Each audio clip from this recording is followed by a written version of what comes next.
ባነጋገር በድርጊት በብዙ ነገር የተወላገደውን ሰውዬ ጀግና ያልነው ቀን ምክንያቱም እሱ ብዙ ሰዎችን እየሰደበ ሃይማኖትንም ይሁን በፖለቲካም በብዙ ነገር ሰዎችን እየጠላና እያወዳደቀ የኖረ ሰው ነው።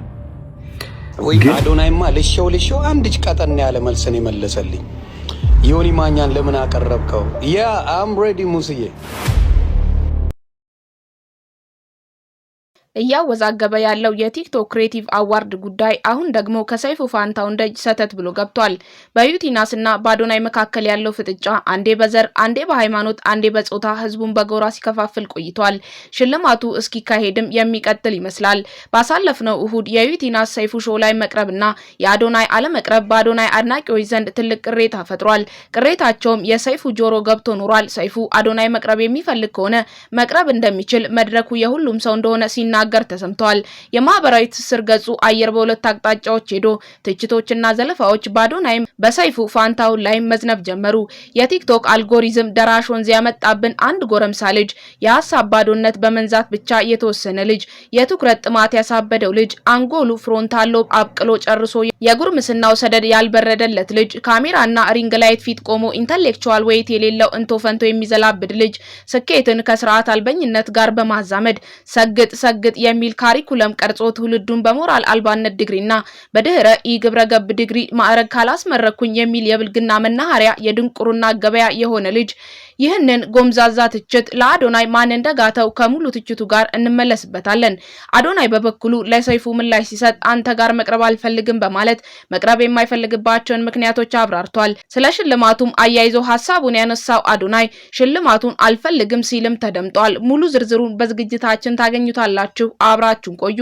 ያ ከትልቅ እስከ ትንሽ ከተራ ሰው እስከ ሀገሪቱ ርዕሰ ብሔር የቀረቡበት መድረክ፣ ያ የብዙ ድሆች ቤት የታደሰበት፣ ያ ያለቀሱ አይኖች የታበሱበት፣ ያ መታከሚያ ገንዘብ ያጡ ሰዎች ገንዘብ አግኝተው የታከሙበት መድረክ ዛሬ ዝናው 2 ዓመት እንኳን በማይሞላ ሰው መዘለፉና በአንዳንድ ድንገት የመጣ ዝና ወዳጆች ሰይፉ መተቸቱ አሳዝኖናል ይላሉ የሰይፉ ፋንታውን አድናቂዎች።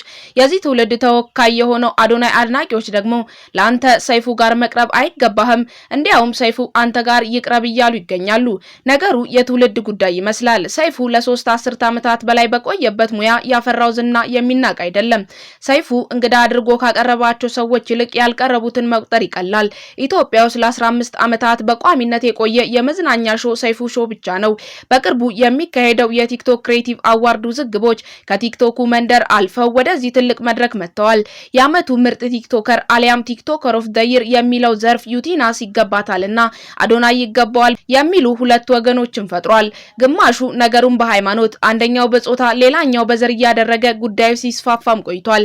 ዩቲናስ ከኢትዮጵያ የቲክቶክ ሽልማት በተጨማሪ በምስራቅ አፍሪካ የቲክቶክ ተጽዕኖ ፈጣሪ ሽልማት ላይ እጩ መሆኗን ተከትሎ ሰይፉ ፋንታውን ጋር ቀረበች። በአንድ ድንጋይ ሁለት ወፍ እንዲሆንላት የምስራቅ አፍሪካውን ሽልማት ከማስተዋወቅ ጎን ለጎን ከአዶናይ ጋር ለተፋጠጡበት የዓመቱ ምርጥ ቲክቶከርነት ምረጡኝ ቅስቀሳ አካሄደች። ሰይፉ ላይ መቅረብ ተጽዕኖ ቀላል አልነበረምና የዩቲ ድምጽ ሰጪዎች በጥፍ መጨመር ጀመሩ። ይሄኔ የዚህ ትውልድ ምልክት የሆነው አዶናይ አድናቂዎች አዶናይ ሰይፉ ሾው ላይ ካልቀረበልን በማለት ድምጽ አሰሙ። ሰይፉን በሳምንቱ አዶናይ መቅረብ ከፈለገ መቅረብ ይችላል። ይህ መድረክ የሁሉም ነው። በዘር በሃይማኖት የሚካሄድ መድሎ የለም። ዛሬ እንኳን የምትቀርበው የፊልም ተዋናይት ሰናይት የትግራይ ፈርጥ ናት በማለት የአዶናይን የመቀሌ ልጅነት ከግምት ውስጥ አስገብቶ እንዳይቀርብ እንዳላደረገው ጠቆም አድርጎ አልፏል። ከዚህ ቃለ መጠይቅ በኋላ በጥቅሉ አዶናይ የሰጠውን ምላሽና የውዝግቡን ጭብጥ በቀጣይ እናሰማችኋለን። አብራችሁን ቆዩ።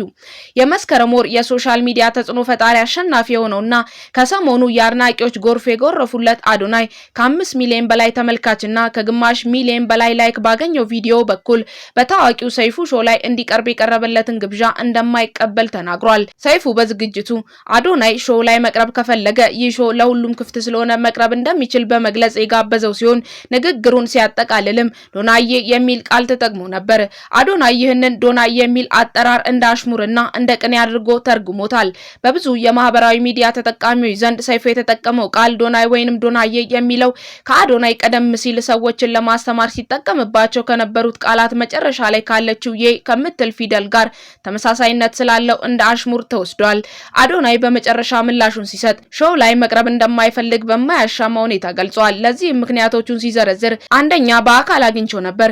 ካንዴም 2-3 በክብር አላወራኝም። በተጨማሪም የምርጫ ቅስቀሳ አያስፈልገኝም በማለት ሾው ላይ መቅረብ ሽንፈቴን ወይንም ድሌን አይለውጠውም የሚል አቋም አንጸባርቋል። ሰይፉንም እንደሚያከብረውና እሱን እያየ እንዳደገ የተናገረው አዶናይ መድረኩ ለኔ እንደማይመጥን ማሰቡ ገርሞኛል። አይደለም እኔ ዮኒ ማኛን እንኳን አቅርቦ የለም ወይ በማለት አትቷል። አዶናይ ቀጥሎም ሽልማቱ መጣ ቀረ ለኔ ትርጉም የለውም፣ መኪናዋ መጣች አልመጣች ለኔ የሚለውጥልኝ ነገር የለም በማለት ምናልባትም ሽልማቱን አለመፈለጉን ወይንም ሽልማቱ ዩቲዩብ ብትበላው እንኳን ግድ እንደማይሰጠው አያይዞ ጠቅሷል። በየአመቱ ማወዛገቡን የቀጠለው የቲክቶክ ክሬቲቭ አዋርድ ዘንድሮ ራሱን አሳድጎ ከሰይፉ ሾው ጋር ግብ ውስጥ እስከ መግባት ደርሷል። አምና በነበረው ዝግጅት ህዝቡን በዘር ከፋፍሎ ችሎታ፣ ታታሪነት፣ የቪዲዮ ጥራት፣ ሰው ከነሱ ምን ተማረና የመሳሰሉ መስፈርቶች እንደመለኪያ ሳይቆጠሩ የከሌዘር ስለሆነች ይገባታል፣ አይ የከሌዘር ናት እየተባለ በስተመጨረሻም የዘረኝነት ውጤት የታየበት የሽልማት ስነ ስርዓት ምሽት አሳልፏል። ይህ የዚህ ትውልድ ምልክት መሆን የቻለው ቲክቶክ የትውልዱ ሮል ሞዴል ወይንም ምሳሌ ቲክቶከሮች በሆኑበት ዘመን የቲክቶክ ሚና መናቅ አይቻልም። የሆነ ሆኖ በዩቲናስ ደጋፊዎችና በአዶናይ ደጋፊዎች ለሁለት ተከፍሎ የነበረው የቲክቶክ መንደር አሁን ደግሞ ሰይፉን በሚደግፉና አዶናይን በሚደግፉ ሰዎች መካከል ሌላ ፍጥጫ ፈጥሯል። የሰይፉ ወገኖች እንዴት ከ30 ዓመታት በላይ በሙያው ላይ የቆየና ዝናውን ማስጠበቅ የቻለን ሰው ትላንት በመጣ ወጠጤ ቲክታከር ይሰደባል? ይህ የትውልዱን መክሸፍ ያመላክታል ባይ ናቸው። የአዶናይ ወገኖች ደግሞ ሰይፉ ዘረኛ ነው፣ አዶናይን ያላቀረበው ሆን ብሎ ነው፣ ሲጀመር አዶናይ ሳይሆን ሰይፉ ጋር መሄድ ያለበት ሰይፉ ራሱ ነው አዶናይ ጋር መምጣት ያለበት በማለት እየጮሁ ይገኛሉ። ተመልካቾቻችን እናንተም ያላችሁን ሐሳብ በአስተያየት መስጫው ላይ አካፍሉን። ዮአኪን በቀለ ፓቺ የተባለ ፌስቡከኛ አዶናይ ላይ ያወረደበትን ጠንከር ያለ ትችት እናስደምጣችሁ።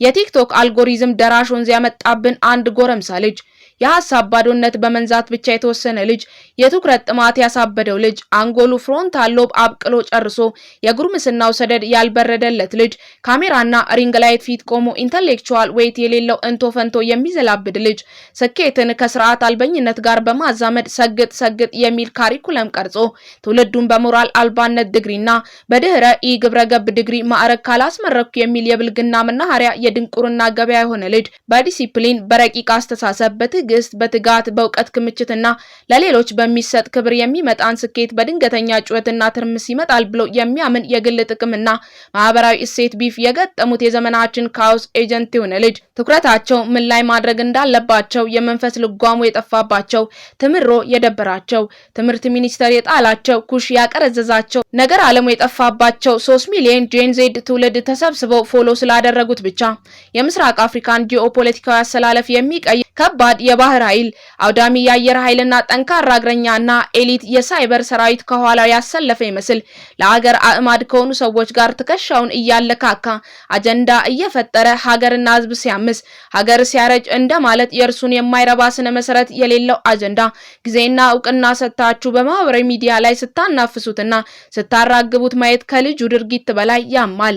እመቤቴን አንጀት ጨምቆ ልብ ሰንጥቆ የሚያልፍ ውጋት ይለቃል። ያማል፣ በቃ ያማል። እንዴት አንድ ዕለት ተዕለት ዓላማ ወመልእክት የለሽ ውሎውን እንደ ቅዱስ መገለጥ በማያባራ ካሜራ ሌንስ እየቀረጸ ስጋም ነፍስም የሌለው ይዘት የሚያጋራ የዲጂታል መድረክ እኩይ ቲያትረኛ ቸግሮኛልም አልቸገረኝምም እያለ ህዝብ ሞራል ላይ የሚያፌዝ the arrogance of ignorance የሆነ ልጅ በየፖድካስቱ እየዞረ ከባዶ ህይወት ተሞክሮ ከሊቅ እስከ ደቂቅ ካልመከርኩ ደረቅ መሬት ላይ የመርከብ መንገድ ካልጠቆምኩ ብሎ የሚታገል የዲጂታል ሚዲያ ሰርዶ የሆነ ልጅ በየጊዜው የማይረባ ጃንካ እየፈጠረ ለሀገርና ህብረተሰብ ጉዳዮች ሊውል የነበረውን የህዝብ ኃይል ሲበትን የሱ የባዶነት እምጽ እያጎላን እንዴት አረም አራሾች የስንፍና ወራሾች እንሆናለን?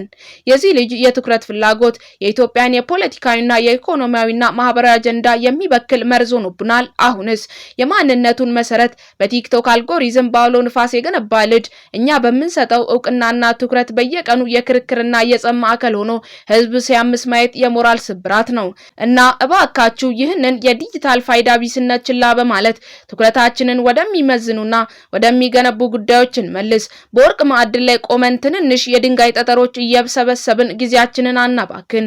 ዝንጀሮ ጎፈሬው ሲረዝም አንበሳ የሆነ ይመስለዋል እንዲል ያገሬ ሰው። ለዚህ ዲጂታል ሻቢያ ጎፈሬውን አናርዝምለት ፕሊስ ፕሊስ በማለት ጠንከር ጎምዘዝ ያለ ትችቱን ለአዶናይ አድርሷል። አዶናይ በቲክቶክ ኮንተንቱ የሚታወቀው ሰዎችን በማነሳሳት ወይንም ሞቲቬት በማድረግ ነው። አንተ ማድረግ ትችላለህ እያለ እየጮኸ ሳይሆን የህይወቱን ጉድለቶች ስህተቶችና ውጣ ውረዶች እያሳየ ነው። እኔ እንዲሆኜ ነበር በዚህ መልኩ አለፍኩት አሸነፍኩት እያለ ያሳያል። በባለጸጋነቱ የሚታወቀው ይህ የ25 ዓመት ወጣት ለሚዲያ ተደፍረው ይነገራሉ ተብለው የማይጠበቁ ጉዳዮችን በግልጽ ያወራቸዋል። ይህም በልጅነቱ ደረሰብኝ ካለው የፍርሃትና የበታችነት ስሜት ጠባሳ ራሱን ለማላቀቅ በሚጥርበት አፍታ ያዳበረው ልምዱ እንደሆነ ይናገራል። አዶናይ ምንም እንኳን በተለየ ነገር ባይመጣም አሁን ላይ ማሳከት የቻለውን ነገሮች ችላ ማለት አይቻልም። አንዳንዶች ሊረዱት ያልቻሉትና አሳንሰው የማህበራዊ ትስስር ገጾች ተጽዕኖ ከፍ እያለና ነገሮችን እየተቆጣጠረ ይገኛል። አዶናይ 3.1 ሚሊዮን ያህል ተከታዮች አሉት። ስለ ሰይፉ ማብራሪያ በሰጠበት ቪዲዮ እንኳን 4 ሚሊዮን ሰዎች ጋር ሲደርስ ከግማሽ ሚሊዮን የሚበልጡ ሰዎች ላይክ አድርገውታል። አስተያየት መስጫውን በሺዎች የሚቆጠሩ ሀሳቦችን ተሸክሞ አይቻልም። ይልቁኑ ይሄን ማህበራዊ ትስስር ገጾች እንዴት መቆጣጠር ይቻላል? እንዴትስ የተሻሉ ይዘት ፈጣሪዎችን መፍጠር ይቻላል? የሚሉ ጉዳዮች ላይ ቢተኮር የተሻለ ውጤት ማምጣት ይቻላል።